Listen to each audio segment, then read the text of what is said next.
Salmo 15 lo hemos titulado Los que habitarán en la presencia de Dios. Los que habitarán en la presencia de Dios. Este es el primer salmo de tipo litúrgico, ¿no? Siempre era de dolor, de clamor personal. Ahora es litúrgico, es decir, está relacionado al culto público de Israel. Y posee un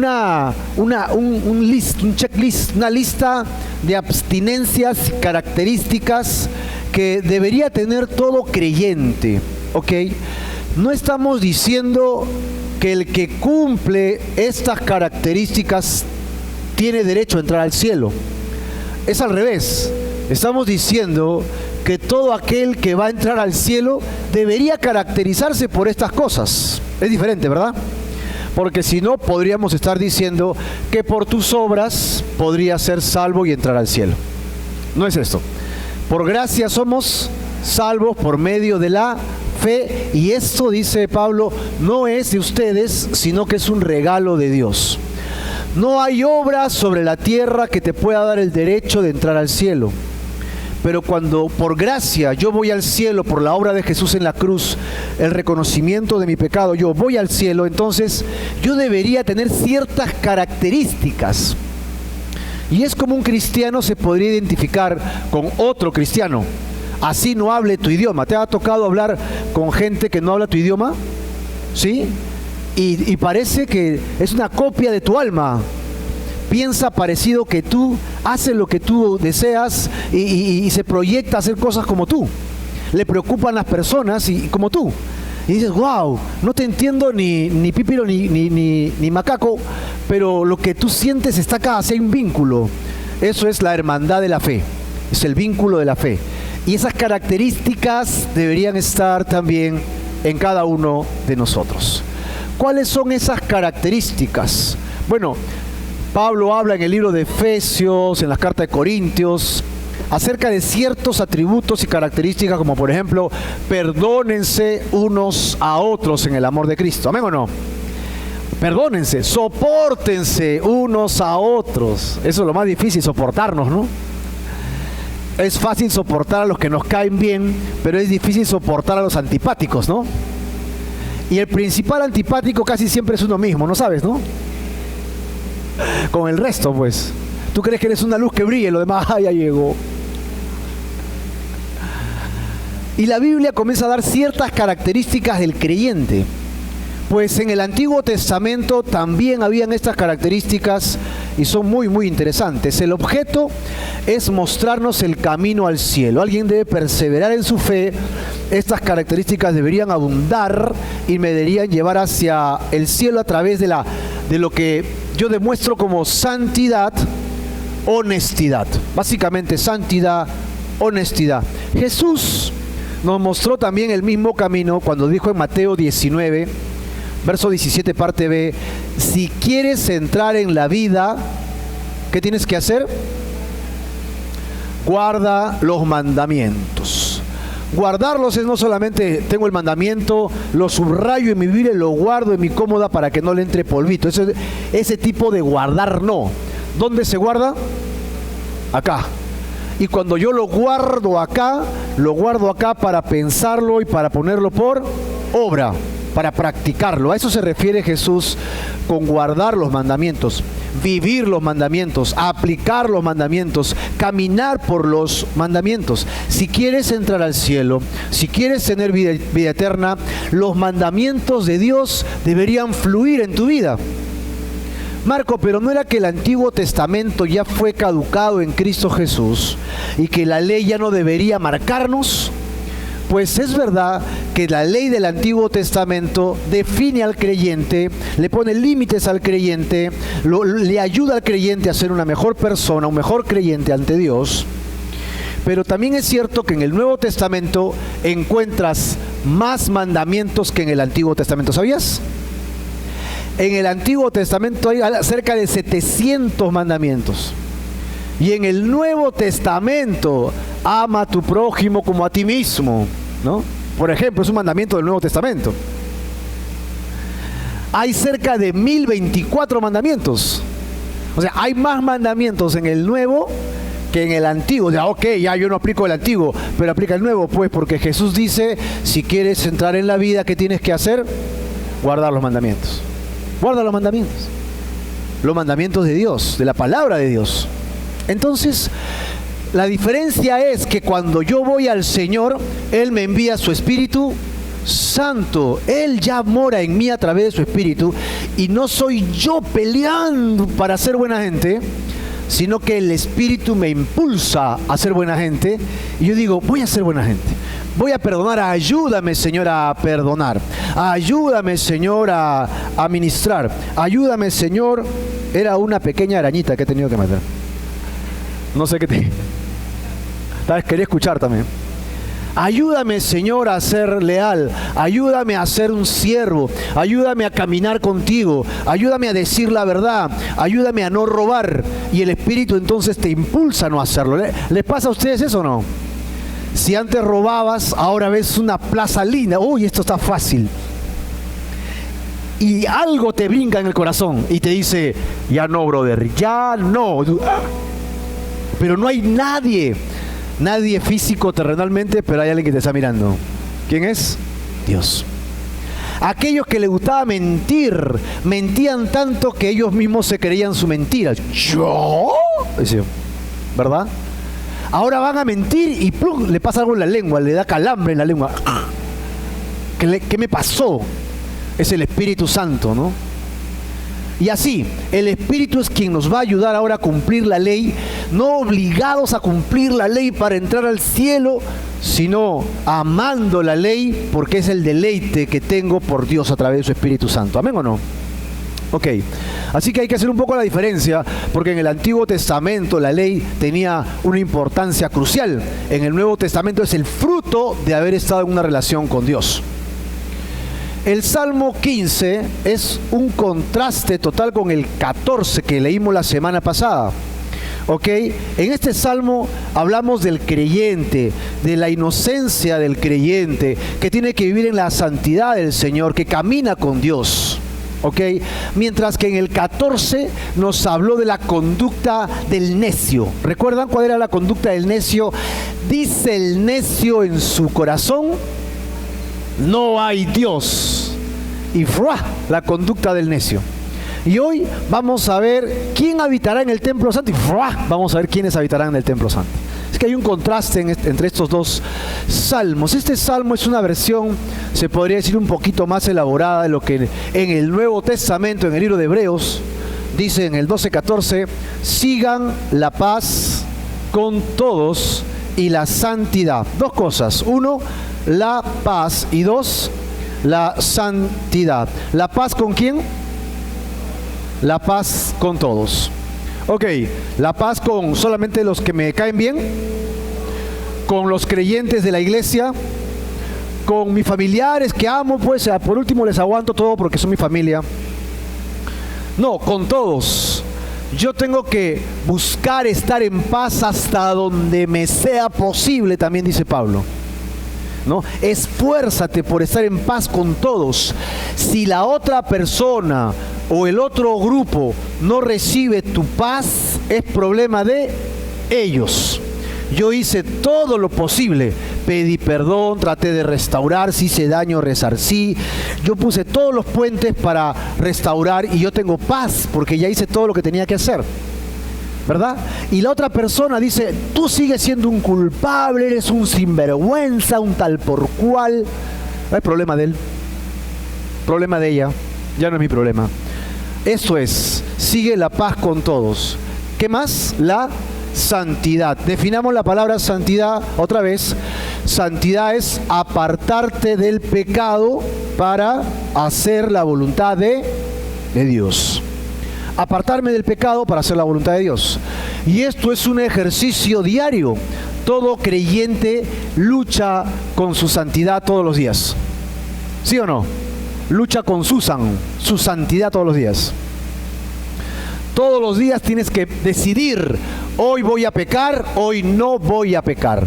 Hoy voy a mentir, no voy a mentir. Hoy voy a codiciar, hoy no voy a codiciar. Todos los días, ¿verdad o no? Y llegó la pizza para todos. Si no tienes paz y no tienes santidad, ¿qué va a pasar? Si no tienes paz y santidad, ¿qué va a pasar? No podrás ver ¿a quién? No podrás ver al Señor. Oh, pero yo soy cristiano, voy a la iglesia, doy mis ofrendas, soy fiel, estoy allí. Pero eres alguien que crea conflictos, eres alguien que está siempre perturbando a la gente. Ten cuidado porque no estás trayendo paz. Tienes pecados ocultos que no quieres liberar a Dios, que no quieres sacarlos, entonces no andas en santidad. Por más cristiano que te llames, no verás al Señor. No verás al Señor. Hay un problema ahí. También dice Jesús en Mateo 5, porque os digo que si la justicia en la que ustedes viven, ¿no?, que si su justicia no fuera más grande, mayor, más intensa que la de los escribas y fariseos, que son tan feos, entonces si no son como ellos en esto, no entrarán en el reino de los cielos. Pero Marco, los fariseos eran unos hipócritas y que eran unos testarudos, eran gente mala. Pero ¿cómo era su justicia de acuerdo a la ley? Ellos pregonaban que tenían que vivir de acuerdo a la ley y hacer la justicia de Dios. Y el Señor dice, si su justicia no es mayor que la de ellos, no pretendan que van a ir al cielo. Ellos enseñan lo correcto, aunque viven de manera incorrecta. Y nosotros deberíamos querer ser mejor que ellos, andar en la justicia de Dios. Así que estamos evidenciando que no es por obras que vas a ir al cielo, ¿ok?, sino que por producto de tu relación con Dios deberías hacer buenas obras. Se te deberían notar las buenas obras, ¿no? A veces escuchas que la gente murmura. Generalmente la gente murmura chismes, difamaciones. Pero muy pocas veces escucho que la gente hable y diga, oye, qué genial el hermano, qué chévere la hermana, cuando se acerca me habla, me dice, me bendice, oró por mí, gloria a Dios. Casi es muy poco cuando escucho estas cosas. Pero qué lindo sería escuchar esas cosas, ¿amén o no? Cada vez que voy a la casa del hermano X, de la familia X, salgo con una paz increíble, ¿no? Cada vez que me exhorta el hermano X, yo siento que soy mejor persona. No me siento humillado, me siento bien. Wow, los dones están fluyendo. Cada vez que tengo una enfermedad y le pido al hermano que ponga mano, soy sanado, gloria a Dios. Deberíamos ser conocidos por nuestras buenas obras, ¿no? Ahí en esa iglesia ayudan al prójimo. No tienen plata, todos son, ¿cómo es? Chaguán. Ya cambiamos esto por chaguán. Toda la gente trabaja y con la justa vive, pero no sé cómo hacen, pero son de bendición. Siempre andan ayudando al prójimo. Y es como deberíamos ser conocidos los cristianos, no como pedilones, sino como aquellos que ministran a aquellos que no conocen y conocen a Dios.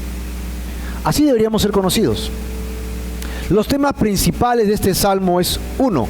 David quiere contestar la pregunta: ¿quién habitará en el tabernáculo del Señor?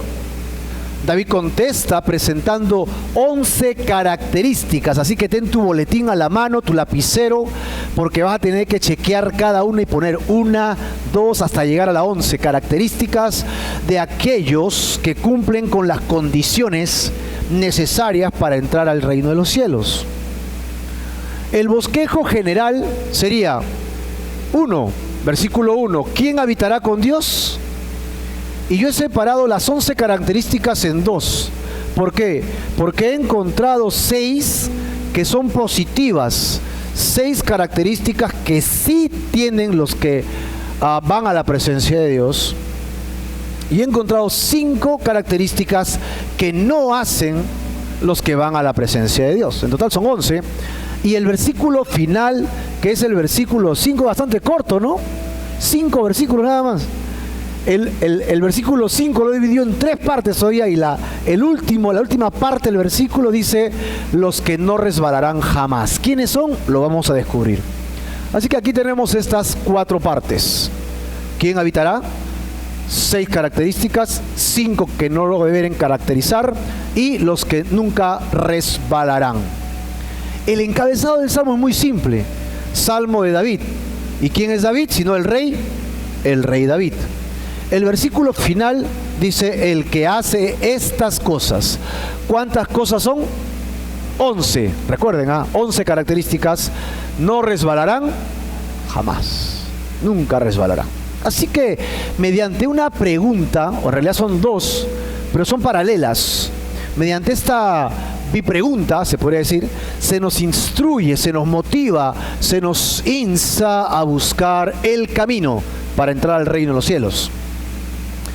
¿Quién habitará con Dios? Versículo 1, dice así, Jehová, ¿quién habitará en tu tabernáculo?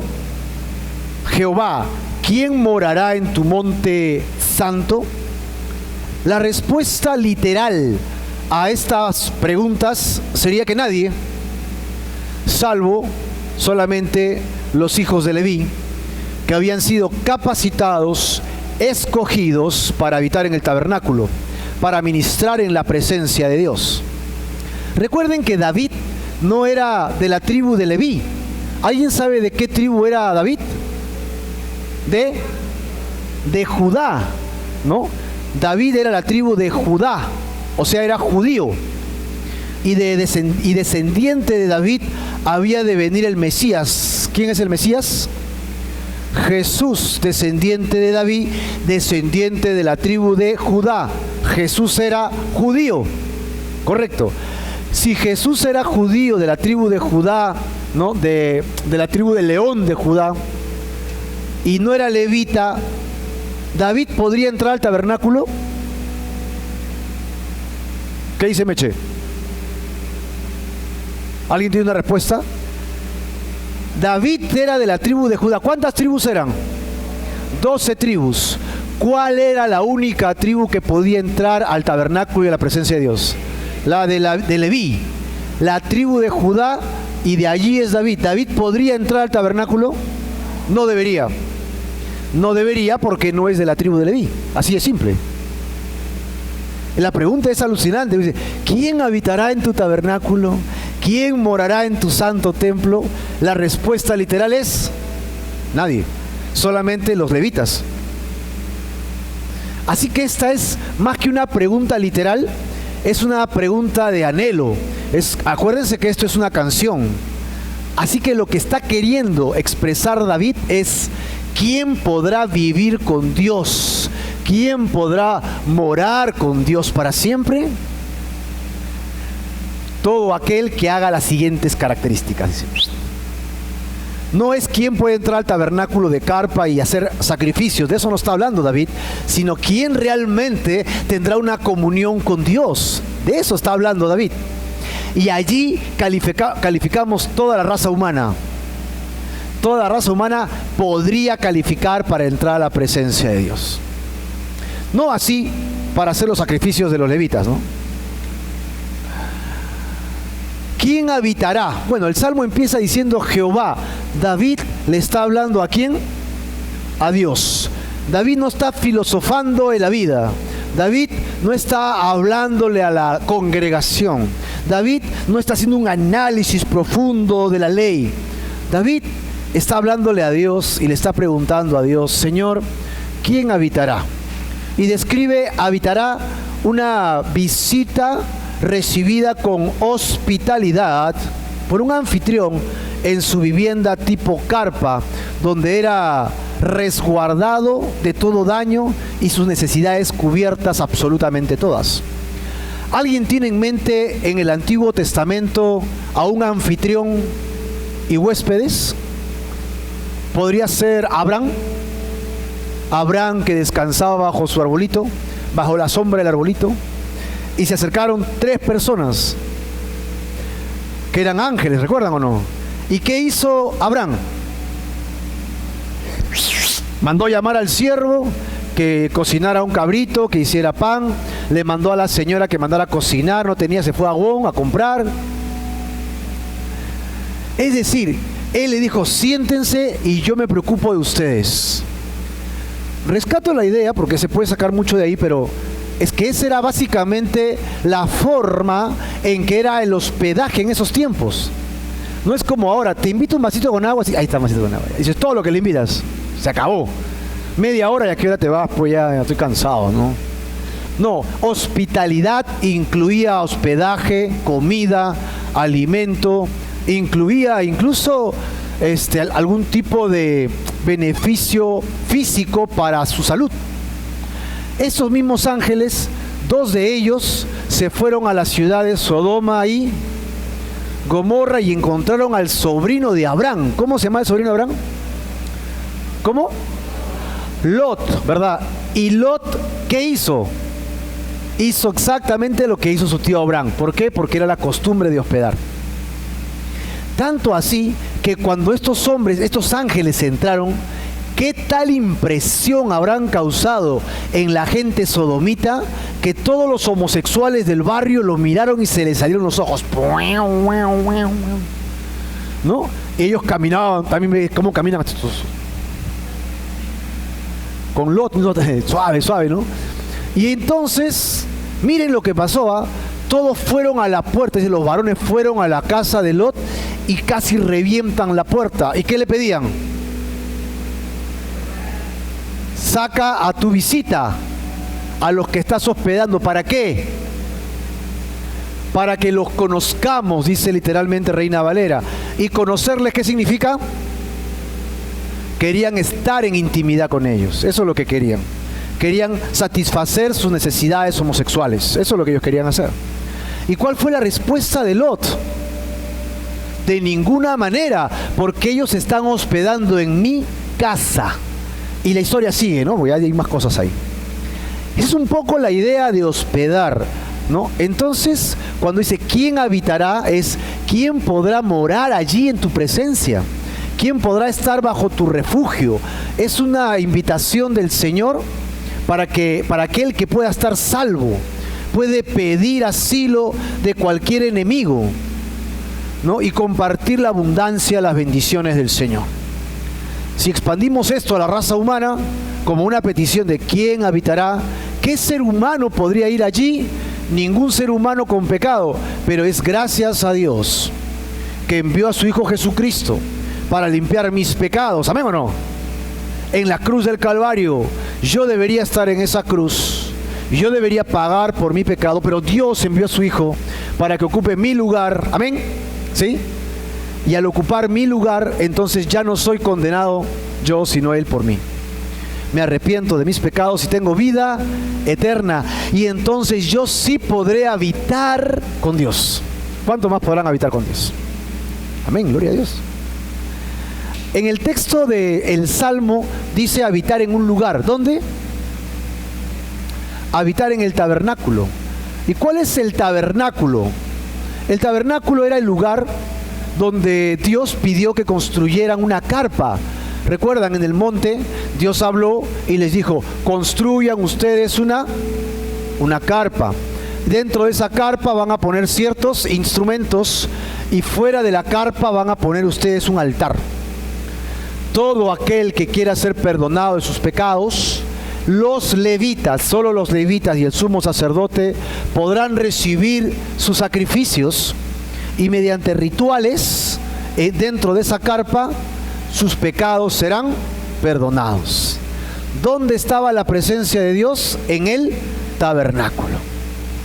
El tabernáculo tenía 2 cámaras, una más grande y la otra era una especie de cubo, ¿no? Igual por todos lados. Y en ese lugar conocido como el lugar santísimo había un mueble. ¿Quién recuerda cómo se llama ese mueble? El arca del pacto de la alianza. Dentro de esa arca había otra cosa más. Las tablas de la ley, la vara de Aarón que reverdeció y una vasija con maná que no se malograba nunca. 3 cosas. Y eso significaba la presencia de Dios.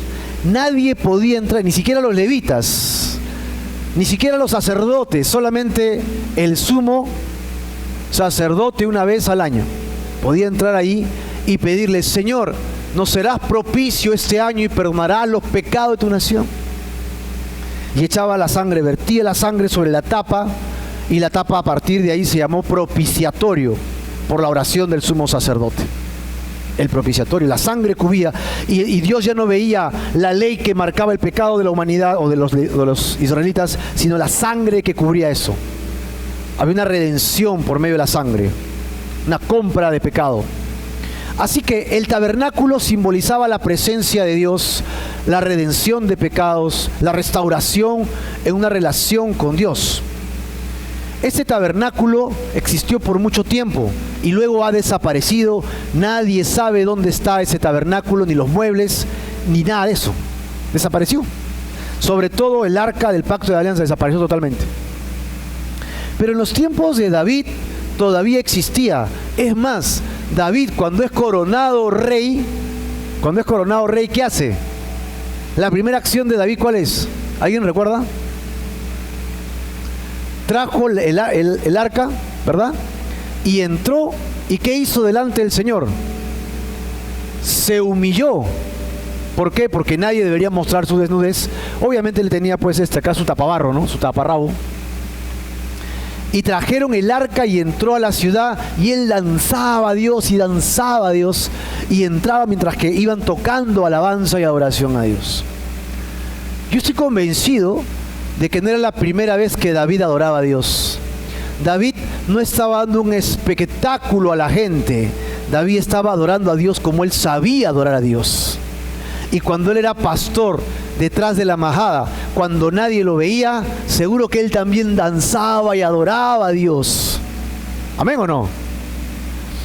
Y nos encantaría poner una cámara de video en tu casa a las señoras para verlas a la hora que cocinan.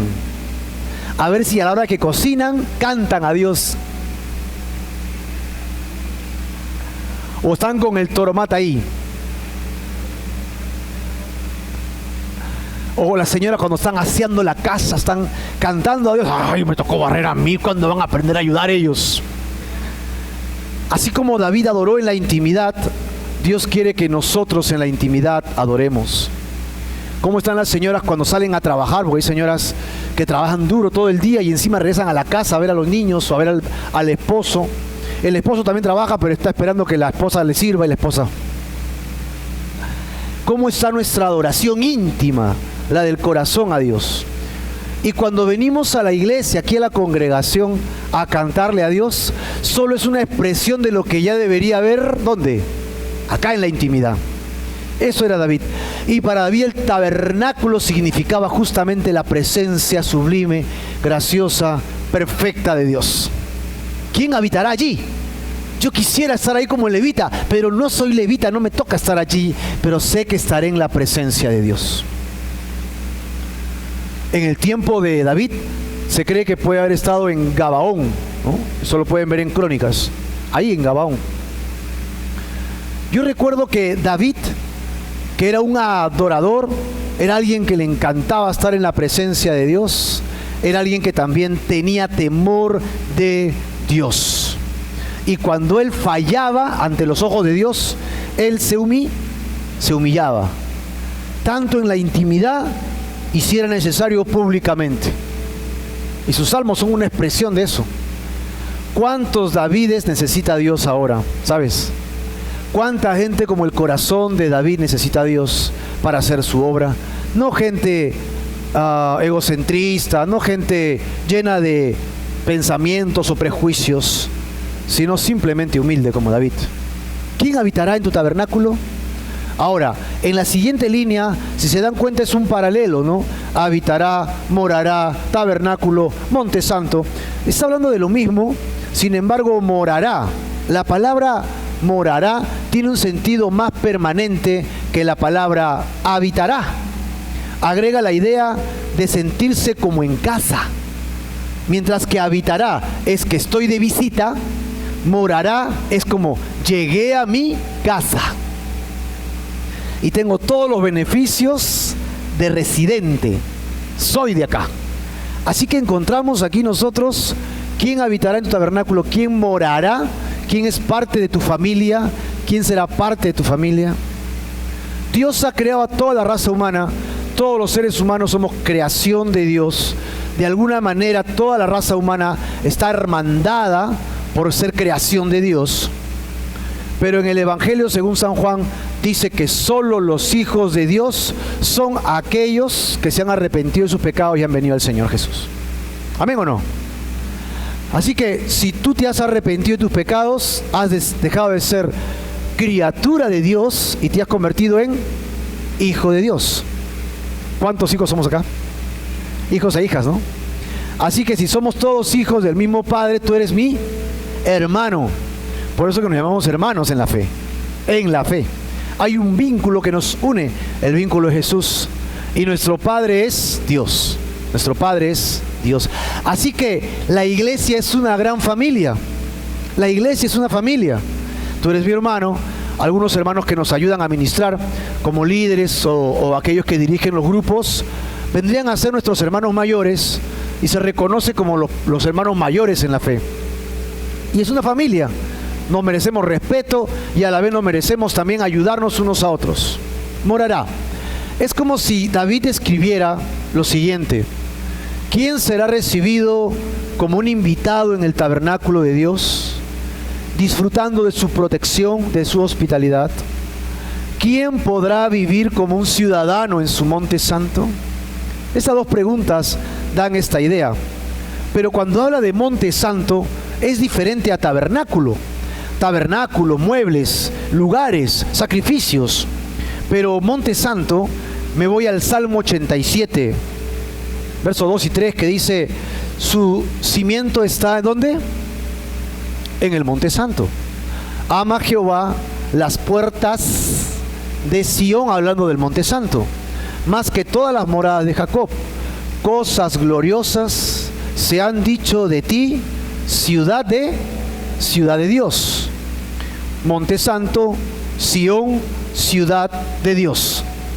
Sión era una ciudad colocada en lo alto que David va a conquistar.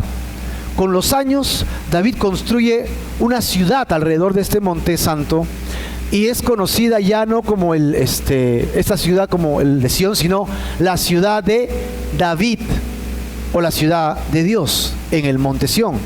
Años después, su hijo, el hijo de David, construye el templo. Amén. Y el templo es una réplica del tabernáculo. Es una réplica, pero gigante. Con todos los detalles del tabernáculo, pero gigante. Guarda las dimensiones a escala. Así que el templo es el tabernáculo más grande. ¿Dónde? En el monte Sión. Así que el monte Sión está vinculado a la vida religiosa de Israel, a la ciudad de Israel, al rey David. Así que cuando se habla de Sión, se habla de todas estas cosas. Y en el Nuevo Testamento tiene un significado espiritual. Es el reino espiritual de Dios, la Jerusalén celestial. Así que cuando hablamos de Sión, hablamos de la presencia de Dios, la ciudad de Dios. Podríamos decir en el Nuevo Testamento, ¿quién podrá ser familia, en el cielo con Dios? Y si todos acá somos hijos de Dios, amén, nosotros somos ellos. Así que tenemos estas dos frases: habitar y morar con Dios. Es decir, es como hablar: Señor, hazme saber quiénes irán al cielo. ¿Qué clase de personas son las que has de reconocer como tuyas y a las que vas a coronar, vas a coronar con especiales y eternos favores? ¿Quiénes son aquellos creyentes que tú los ves como hijos tuyos? No solo que llevan un título de creyente, sino que demuestran su vida de creyente a través de sus acciones. Vamos a ver las características, que son 11. Las características, ¿cuáles son aquellas que deben tener y hacer el que habitará con Dios? Primero, vamos a ver 6 cosas que sí hacen los que habitarán con Dios. Versículo 2 y versículo 4. Versículo 2 dice: el que anda en integridad y hace justicia y habla verdad en su corazón. Damos un brinco al verso 4. Aquel a cuyos ojos el vil es menospreciado, pero honra a los que temen a Jehová. El que aun jurando en daño suyo no por eso cambia. Aquí encontramos 6 características. Y entonces yo quiero que cada uno de nosotros, deseo que cada uno de nosotros haga una evaluación personal mientras leemos esto. Y quisiera que para ti mismo te hagas un check o un aspa y digas, sí la hice, no la hice, la voy a hacer pero todavía no la hago, la quiero hacer, estoy en esas, y te califiques a ti mismo. La primera es el que anda en integridad. Integridad de integral, ok. Integral de completo.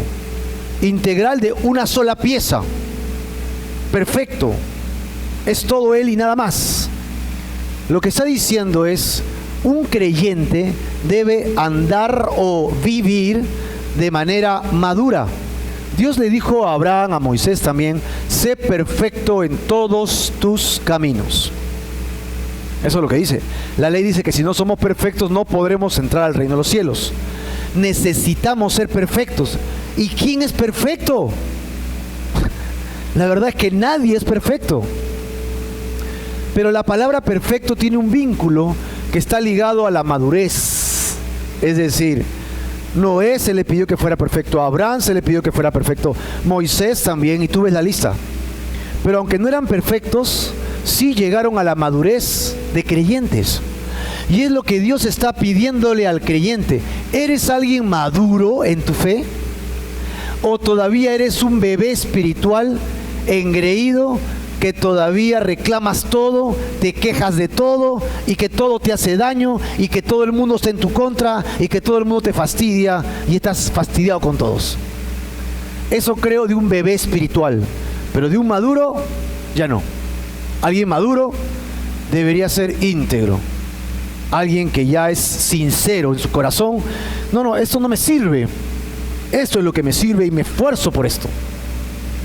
Hablamos de andar en integridad, hablamos de sinceridad en su corazón, que no es así de doble ánimo, sino que ha decidido creer en Dios con todo su corazón.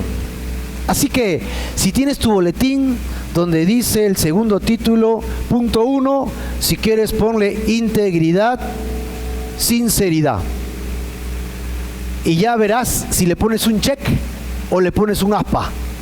Nadie más lo va a ver, ese examen personal.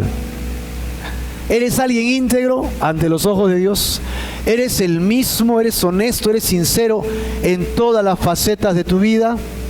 ¿Eres una sola pieza siempre? ¿O en la iglesia muestras espiritualidad y en tu trabajo y en la casa no? De eso habla. Así que la primera es esta, sinceridad. 2, hace justicia. Apúntalo ahí.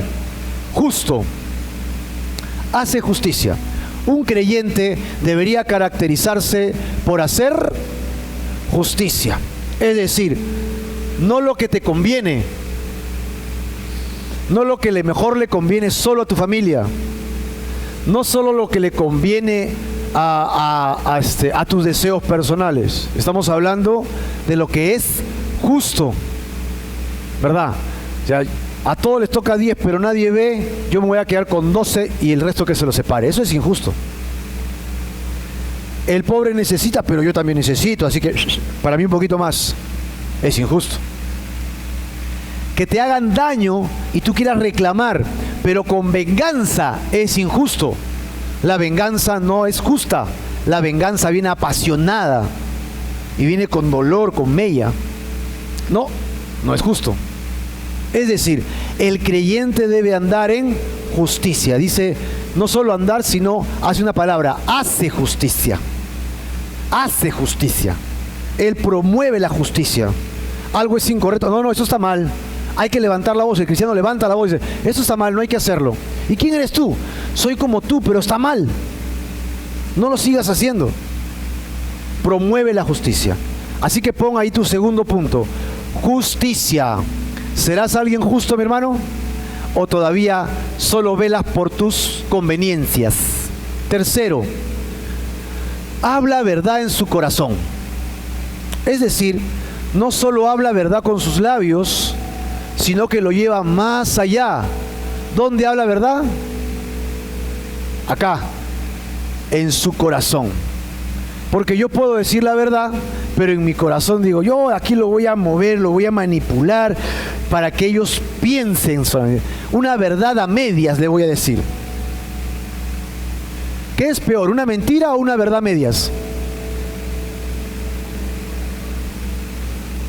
Porque muchos juegan con eso, ¿no? No es lo que yo te quise decir, yo te dije la verdad, pero no te dije toda la verdad, o sea, faltó esto nada más. Hay una pequeña omisión en tu verdad. ¿Cuál es peor, la mentira o la omisión de algo en la verdad? Los dos son catastróficos. Ninguna es buena. Los dos son mentira. Porque una media verdad es una media mentira también. Así que yo tengo que aprender a hablar verdad primero acá en el corazón. Jesús dijo, de la abundancia del corazón habla la boca. Así que si tú te detienes y escuchas bien a alguien, lo escuchas bien, tú puedes detectar qué hay ahí en el corazón. Porque la boca es el megáfono de la radio que está acá. Lo que tú dices, por más que ocultes lo que ocultes, si sigues hablando, ya entendí, ya te saqué ya. Ya sé lo que quieres. ¿Quieres esto, verdad? No, yo no he dicho eso. Pero mira todo lo que estás diciendo, pues. Si juntas todas las piezas, esto es lo que estás diciendo. De la abundancia del corazón habla la boca. Y en la boca hay bondad y maldad. Santiago también dice que hay que tener cuidado con la lengua, ¿no? Que ningún río bota agua dulce y agua amarga a la vez. Pero nosotros, los seres humanos, si hacemos eso, adoramos a Dios y hablamos mal de nuestro prójimo. Qué increíbles somos nosotros. Y aquel que puede dominar su lengua, dice que puede dominar todo su cuerpo. Y usa de ejemplo las grandes embarcaciones, ¿recuerdan? Los tremendos barcos son manejados por un timón que acaba en un, ¿cómo le llaman eso? Una aleta, un pedal, no, la hélice no. La guía, la quilla, ¿verdad? Abajo tiene más que una aletita que es la quilla, y tú mueves el timón, hace esto y todo el barco se va. ¿Sí? A babor, a estribor. ¿Y qué hace? Ese pedacito de quilla mueve todo tremendo barco. Esta lengua mueve todo mi cuerpo. Esa pequeña lengüita que tienes ahí, que Dios te ha dado, a veces bendice a Dios y a veces está. Te cuento la última. No es chisme, es cultura general. Y te lo digo solo para que ores por el hermano X. Te cuento. Y al resto le pica el oído, ¿no? Cuenta. Dilo ya todo, sin tapujos. Hacemos eso los creyentes, ¿ah? Y las alarmas se encienden. Si tienes el Espíritu Santo, todas las alarmas se encienden. Y tú las apagas. Cállese, quiero escuchar el chisme. Perdón, la cultura. Si eres creyente, sí escuchas las alarmas, ¿sí o no? Sí las escuchas, lo que pasa es que no quieres escuchar las alarmas. Hermano, disculpa, lo que tú me vas a decir es del hermano X, sí. Ok, ¿eres capaz de mañana en la mañana que lo voy a buscar, decírselo delante de él? No, ¿cómo crees que va a pensar de mí? Entonces no me lo digas. No me lo digas. ¿Por qué? Porque es chisme. Eso es chisme. Corta el chisme. Si el chismoso no tiene orejas a quien vertirle el chismoso se va. Nadie me ama, nadie me quiere y se va. Y nos evitamos un montón de problemas. El chisme es la cola del infierno y solo trae destrucción en la iglesia y en el hogar. Pero el que tiene corazón honrado, el que tiene un corazón honesto, no en su corazón, cuando hable, hablará verdad y se notará. Y el cristiano se debería notar por su veracidad, por su honradez, por su honestidad en todo tiempo, fuera de la iglesia, dentro de la iglesia, porque es alguien íntegro. Así que pon allí, tercero, honrado, ¿no? O verdad, honrado. ¿Cómo vas con el tercero? ¿Ah? ¿Ya van 3 checks o van 3 X? Vamos con el cuarto, versículo 4. Aquel a cuyos ojos el vil es menospreciado. Recuerden que en el Antiguo Testamento, el que no cumplía la ley de Dios, el que no andaba en la voluntad de Dios, era alguien totalmente descarriado, y la palabra vileza involucra maldad en su corazón, ningún temor de Dios, disfruta hacer el mal. Así que esta gente no quiere venir a la nación de Israel a hacerse salva, cumplir con los ritos y ceremonias y andar en Dios. Por lo tanto, califica como alguien que no debería yo involucrarme en su vida. Pero si llevamos esto al Nuevo Testamento, la Biblia dice incluso que yo debo amar a mi enemigo. ¿Y el vil cómo califica acá? El vil califica como alguien que no quiere amar a Dios, incluso habiéndosele predicado el Evangelio. Alguien que ya escuchó la palabra de Dios, que ya entendió que sus pecados lo ha arruinado, no solo en esta vida, sino que también en la venidera, y que su destino es el infierno ardiente. ¿Amén o no? Ya lo entendió. Sin embargo, insiste en vivir en su pecado. Insiste en no solo vivir en su pecado, sino promover el pecado, promover la división, el chisme, los malos pensamientos. El hermano, mira lo que dice, no le hagas caso, ¿no? No te sometas a él. ¿Por qué te sometes a él? No le hagas, si te he llamado para que sirvas. No, seguro que te quiere agarrar ahí de peoncito, de burro. No vayas a servir. Ponte en tu lugar. Eso es lo que hace alguien que divide. Ten cuidado. ¿Por qué? Porque Pablo exhorta, incluso, creo que es Colosenses, si no me equivoco, Tesalonicenses, dice que a los que causan división después de una y otra y varias amonestaciones, miren lo que dice, échenlo de la iglesia. Échenlo de la iglesia. Si hay gente dentro de la iglesia que está dividiendo la iglesia, haciendo grupos, nosotros, ellos, entonces, oye hermano, ¿qué estás haciendo? Somos un cuerpo, somos diferentes. La oreja no piensa como la nariz. Nunca, pues no. El dedo meñique del pie quiere ser el corazón, pero nunca va a ser. No puedes aceptar, tienes que aceptar las diferencias. No puedes aceptar los chismes de esto. Tienes que aceptar la diferencia. Un hermano ha sido levantado para ministrar públicamente, otro para ministrar tras las bambalinas, entre comillas bambalinas. Ninguno debería criticar al otro. Todos somos importantes porque todos cumplimos un fin. ¿Amén o no? Algunos van a cantar públicamente, otros van a cantar mientras ministran a los niños. Imagínate cuántos niños tenemos ahorita acá en la escuela dominical. Están todas las hermanas allá sirviendo y no están con nosotros. Y nadie reconoce el esfuerzo de casi un mes que están trabajando para el día de hoy. Todo lo que han hecho estos días, desde ayer están trabajando. Trabajo increíble. Para la gloria de Dios, ¿amén o no? Para la gloria de Dios. Acá estamos hablando el vil menospreciado, es decir, aquel que está causando división en tu vida, que está humillando tu vida y no quiere andar en los caminos de Dios. Es mejor que des un paso al costado. Déjalo ya en las manos de Dios, ya no está en tus manos. En el libro de Judas habla de los maestros, falsos maestros que se meten a la iglesia, a dividir la iglesia también. Y el último versículo de Judas dice que ni siquiera oremos por ellos. Déjalos ya. Aquel que entraba a la iglesia con su madrastra de la mano y nadie le decía nada. Pablo dijo al tal, échenlo de la iglesia para ver si en la carne es disciplinado y a ver si regresa a Dios. Hay disciplina en las cosas de Dios. Hay límites en las cosas de Dios. Estoy en la gracia, yo puedo hacer lo que me da la gana. No. La ley ya no es para mí, la ley es para el Antiguo Testamento. Ahora yo hago lo que quiero porque Dios es bueno. No, ¿quién te ha dicho?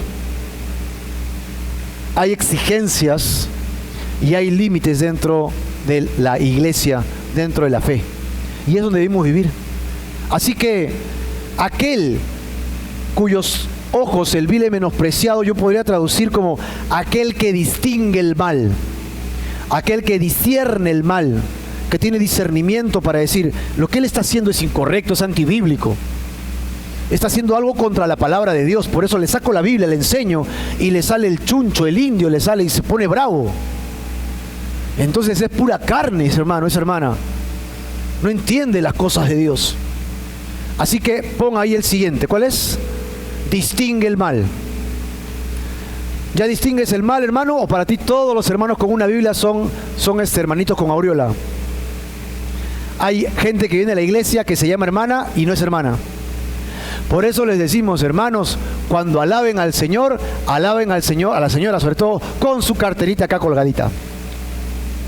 Dice, voy a la iglesia a alabar a Dios, todos somos hijos de Dios, y dejan su cartera con sus $1000 y con su celular iPad. Y cuando dice, gloria a Dios, no hay iPad.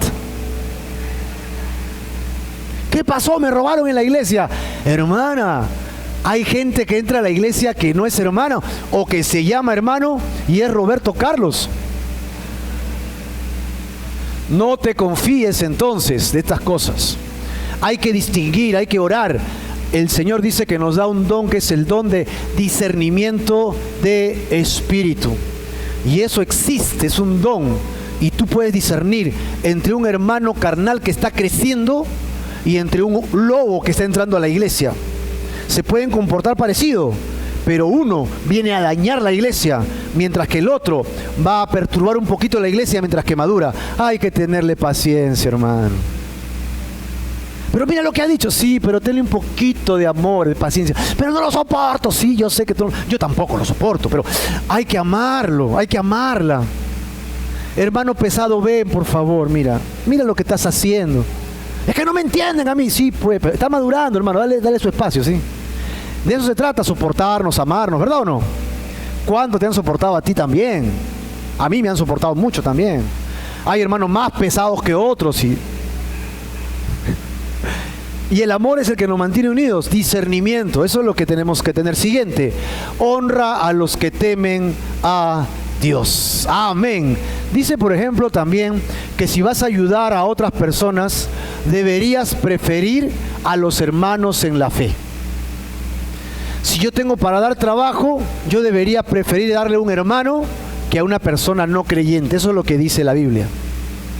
Debería preferirlo.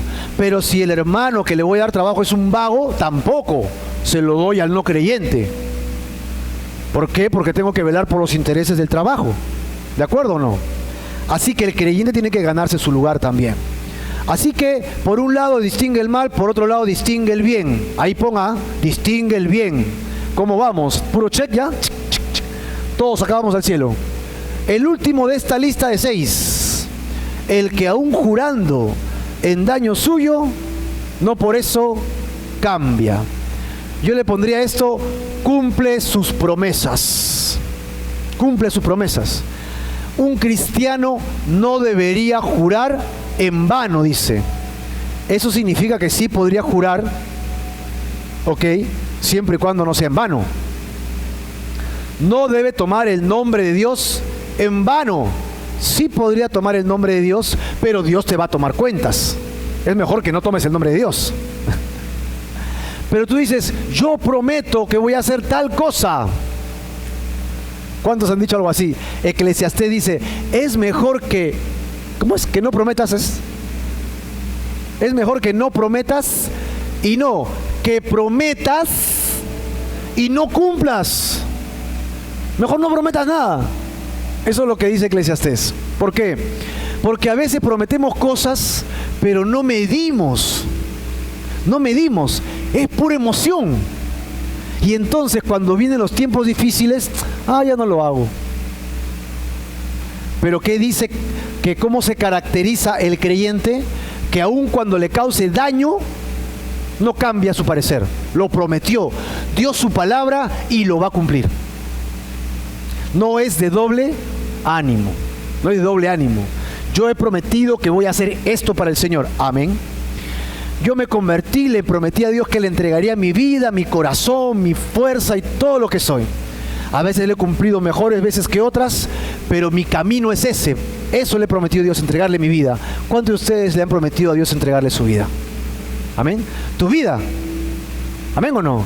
Él lo dio todo en la cruz por ti y tú le deberías haber prometido entregarle tu vida. ¿Todos los días le entregas tu vida a Dios? O a veces sí, a veces no. A veces sí. ¿Todos los días tu vida depende de Dios? ¿O hay días que solo depende de ti? Porque has prometido algo. Aun cuando entre comillas sea para perjuicio tuyo, no deberías cambiar tu promesa a Dios. He prometido dar mi diezmo, mi ofrenda al Señor todos los meses, todas las semanas. Y a veces, ay, me olvidé, hace medio año que no doy. ¡Qué pena! Ponte al día, hermano, ¿no? La iglesia se sustenta con las ofrendas de la iglesia misma. No deberíamos estar esperando milagros de afuera cuando los milagros se deberían producir de adentro. Nosotros ministrando la iglesia de Dios. Así que hemos encontrado aquí 6 características. A ver si la tienen apuntadas. ¿Cuáles son? La primera es sinceridad. 2, justo, honrado, distingue el mal, distingue el bien y cumple las promesas. ¿Cómo vas? ¿Cuántos checks tienes? 6 checks o tienes por ahí un aspa. Vamos a ver ahora las 5 características de aquellos que no deben tener los que buscan entrar al reino de Dios o ir al cielo. 5 cosas que no hacen los que habitarán con Dios. Verso 3 y 5, primera parte, dice: el que no calumnia con su lengua. ¿Se dan cuenta de la negación? No calumnia. ¿Alguien me puede definir la palabra calumniar?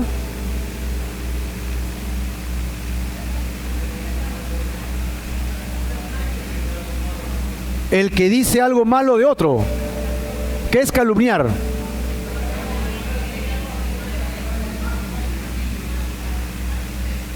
Falso testimonio en perjuicio de la honestidad, integridad de alguien. O sea, no solamente es cualquier cosita por ahí, es yo lo voy a destruir. Yo voy a decir cosas que van a matar su pulcridad. Voy a decir cosas que la gente lo va a creer y va a parecer hasta chiste. No, era broma nada más. Pero nunca dijiste que era broma, todo el mundo lo escuchó y lo creyó. Peligroso, porque estás diciendo algo de esa persona que no es. Hay gente que incluso dice: yo vi a tal hermano entrar a un hotel con su carro y no tiene ni carro, ¿no? En serio, sí. Y todavía salió contento y con cosas rojas por acá, así. ¡Wow! Después de un mes que tuvo conflictos conyugales, lo sacaron del ministerio. Él se le va a decir: no, es que era una broma. No, hermano, ten cuidado, es calumnia. Ninguna broma debería tener ese tenor, nunca, en ningún nivel, en ningún nivel. Así que el creyente que pretende ir al cielo debería caracterizarse por no tener malos chistes ni calumnias en su boca. ¿Amén o no? Así que ahí tiene la siguiente: no calumnia. Siguiente: ni hace mal a su prójimo. Es decir, no está buscando ponerle zancadilla, empujar, hacerle daño a su prójimo. Así que el mismo título, ¿no? No hace mal al prójimo. Siguiente: ni admite reproche alguno contra su vecino. No admite reproche. Es decir, yo no calumnio, pero tampoco acepto que otro calumnie a otra persona. Yo no calumnio, es el primero, pero el tercero es: yo no acepto la calumnia cuando viene de otra persona tampoco. Así sea verdad, un momentito, tráeme esa persona y delante de esa persona dímelo, por favor. Eso es lo más correcto, eso es lo ideal. Siguiente: quien su dinero no dio a usura. No estamos hablando de que su dinero no lo da para ganar intereses, eso está bien. Incluso el Nuevo Testamento enseña acerca de la buena administración, ¿verdad? Tienes un capital y quieres invertirlo y lo inviertes de alguna manera que te va a resarcir. Hay gente que mueve su dinero de eso y tú ganas. Ok, está bien, pues, ¿no? Lo metes a la bolsa, lo metes a un negocio, lo metes a gente que quiere emprender un negocio y confías y inyectas dinero y tienes un dinero que ganas. Ok, está bien. Pero acá dice usura. Y ahí está la diferencia. La usura es que me aprovecho de tu necesidad para ganar dinero. Es aquel que dice, te voy a prestar 100, pero dame el título de propiedad de tu casa. ¿Por 100 soles? Sí. Y si no me lo pagas en un mes, me quedo con tu casa. Y no tiene para comer, no tiene para vestir. Sus hijos están que se mueren de hambre. Y él tiene una casa y solo puede tener 100 soles. Le da el título de propiedad. Eso tiene nivel de usura. Y eso es lo que Dios desprecia. Por el contrario, Dios manda en la ley que incluso entre creyentes, Antiguo Testamento, no debería haber intereses. Tu hermano necesita, préstale sin intereses. Y en el Nuevo Testamento sube el nivel. Tu hermano necesita, no le prestes, porque lo más seguro es que tal vez no te pueda pagar y después no quiera venir a adorar a Dios por la vergüenza. Entonces regálaselo de parte de Dios. Dale. Pero es mi plata. Pero Dios no dio todo por ti. Sí, dale tú algo a Él. Bendícelo, amén o no. Despréndete. ¿Tienes 2 panes? Dale 1. ¿Tienes un pan? Cómete medio pan. Medio hambre tú, medio hambre él. Compartes la carga, amén o no. De eso habla la palabra de Dios. Así que hay que tener cuidado, hermanos. No hablamos de un negocio bien gestado, de una inversión bien puesta con intereses de ganar. No, esa no es la idea. La idea es, en usura, yo estoy tratando de sacar beneficio de tu necesidad, de tu pobreza.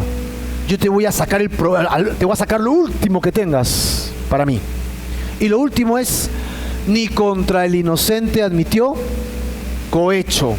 Es decir, es incomiable. No, incomiable no es. De coima, ¿cómo se dice? Incoimiable. Es diferente a incomiable, ¿no? Incoimiable. Es insobornable. De eso se habla. Ojo, que está diciendo el soborno en contra del inocente. Es decir, yo voy a recibir un dinero, el inocente tiene razón, pero yo le voy a salir en contra por lo que tú me vas a dar. Menos mal que de eso no hay en nuestro país. Pero el creyente no debe recibir coima, y el creyente tampoco debe dar coima. Si tienes carro y te pasaste la luz roja y escuchas ¡prip! Y viene el policía y te da vueltas y te dice, ¿no quiere colaborar con la comisaría con una apoyada? No, señor, póngame la multa. Pero es que la multa es muy cara, señor. La apoyada solo cuesta 50 soles. 50 soles la apoyada, sí. Es que usted sabe, ¿no? ¿Qué haces? ¿Qué hace Giselle? Paga la multa y si puede le compra la apoyada para ayudarlo, ¿no? Esa apoyada es pura mentira. Hermano, el creyente no debe dar coimas. Voy a facilitar mi trabajo y le voy a pagar para que me facilite mi trabajo. No hagamos eso. Proverbios dice que más bien podemos ser agradecidos, eso es diferente. Pero eso no debería condicionar la decisión de las personas. ¿Amén o no? Debemos hacer las cosas en justicia. Así que encontramos las últimas 5. ¿Cuáles son? 1, no es calumniador. 2, no hace lo malo. 3, no reprocha. No es usurero y es insobornable. Ok, ahí tienes. ¿A cuántas check vas? Voy a tomar examen, ¿ah? Y finalmente el Salmo termina diciendo, ¿qué seguridad terrenal causa aplicar estas 11 características en la vida? La seguridad es que no resbalará jamás. El verso 5 dice, el que hace estas cosas no resbalará jamás. ¿Te das cuenta que esto es como un gancho? Esto es como un ancla. Esto es como una seguridad. Es un termómetro para mí, para evaluar mi corazón. Más que para decir, ya cumplí las 11, ojalá que me muera ahora para irme al cielo. No. Es cómo estoy yendo en mi vida espiritual. ¡Pum! Saco mi escáner y me pongo. Oh no, estoy fallando como en 5 ahora. Estoy coimeando, no debería coimear, basta, ya le voy a decir que no, no hay coima. Haciendo estas cosas no serás jamás movido de las cosas de tu fe, nunca más serás movido de las cosas espirituales de Dios. Examen, veamos el resumen. Características de los que morarán con Dios. A ver, ¿cómo van? ¿Las tienen o no? 6 que sí haces. 1, sinceridad. 2, justicia. 3, honrado. 4, distingue el mal. 6, distingue el bien. Y el último, cumple las promesas. ¿La tenían o no? ¿Cómo vamos con esas, 6 de cuántas? ¿De las 6 cuántas? Todas, por ahí dice. Muy bien. 5 que no debes hacer. A ver, no calumniar, no hace lo malo, no reprocha, no es usurero y es insobornable, no acepta soborno, cohecho. ¿Y cómo vas con esas? ¿Serás un creyente que irá al cielo? ¿Qué le trae a su vida? Haciendo estas cosas, no será movido nunca y estará en la presencia de Dios, porque es lo que Dios está buscando en un creyente. Este salmo nos ha hablado, nos ha mostrado el camino de los creyentes que van al cielo, las huellas que dejan los creyentes. Y la verdadera felicidad de un creyente se logra si somos santos, si somos realmente honestos y vivimos delante de la presencia de Dios. Para el Nuevo Testamento, las características son la evidencia de que ya tienes una relación con Dios, que ya las estás evidenciando en tu vida. ¿Te has evaluado? ¿Te evalúas todos los días cómo va tu fe, tu cristiandad? ¿O vives un cristianismo apático y solo estás esperando ir al cielo? Pues lo siento, Dios quiere que madures y que seas un cristiano en su vida, de cambio. Y tienes que venir al Señor y buscar su presencia. Ahora vamos a orar para terminar. Señor, te damos gracias. Gracias, Señor, de todo corazón. Hemos sido pecadores, nos has redimido. Y siendo redimidos, Señor, muchas veces hemos fallado, hemos hecho cosas indebidas, lo malo ante tus ojos. Pero, Señor, hoy día nos hemos evaluado, hemos entrado en esta tu presencia y rogamos que tú nos guíes a ser cristianos de verdad, creyentes auténticos, Señor, que hagamos tu voluntad, que hagamos tu obra, Señor.